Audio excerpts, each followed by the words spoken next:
La première série à être munie de la transmission Vario, démontrant les capacités d'ingénierie allemande, les modèles 900 participeront à révolutionner Fendt.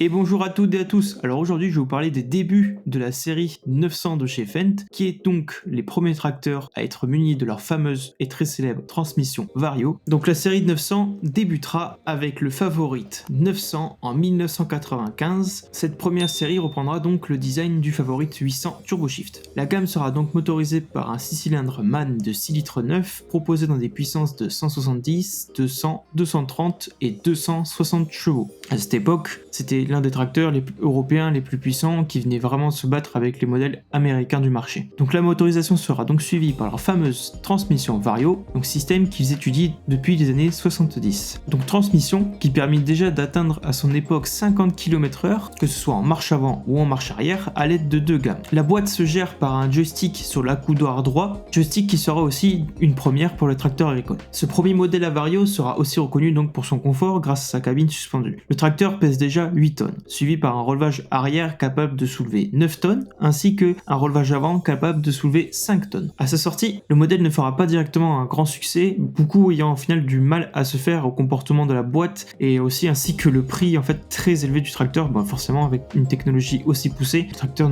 est forcément cher. Donc un début assez difficile mais déjà prometteur avec cette première génération de 900 qui sera succédée en 2000 par la deuxième génération des 900, toujours nommée Favorite. Redessinée et retravaillée, cette seconde génération verra le moteur MAN doté d'un système de régulation électronique de l'injection, passant les puissances de 198, 220, 253 à 286 chevaux. La cabine sera reprise sur les modèles 700 Vario qui sont sortis précédemment en 1998, avec un joystick désormais multifonction et un terminal variotronique permettant de tout gérer depuis un écran. Sur cette génération aussi, on verra un poste inversé qui sera proposé en option. Cette seconde génération reste elle aussi rare, tout comme la troisième génération commercialisée en 2003. Cette génération se montrera plus perfectionnée, notamment avec son système TMS, système qui améliorera grandement le comportement du tracteur grâce à une gestion électronique entre le moteur et la boîte Vario pour plus d'efficacité et d'économie de carburant selon Fendt. Cette troisième génération est aussi de nouveau complètement redessinée. Cette fois-ci, Fendt aura fait appel à un constructeur automobile allemand, Porsche. Le design plus agressif sera suivi aussi par des motorisations avec plus de mordants, maintenant proposées dans une gamme de puissance de 180, 210, 240, 270 et 310 chevaux. Une telle puissance sur un tracteur à variateur pour cette époque, c'était déjà quand même quelque chose d'assez révolutionnaire. En plus du système TMS qui venait au final perfectionner vraiment la gamme et donc améliorer grandement le comportement du tracteur. Les chevaux seront toujours tirés du même moteur MAN de 6 litres 9. Au final, ces trois premières générations restent des modèles rares en France, dû à leur prix d'achat très élevé, ainsi que leur entretien exigeant et coûteux. Ça n'aura sûrement pas aidé ces trois modèles sur le sol français. Malgré ça, c'est des tracteurs qui sont quand même reconnus durables, confortables et de très grande qualité et qui auront permis de lancer des très bonnes bases pour la génération future, ainsi que de se démarquer parmi la concurrence qui, en même temps que Fendt,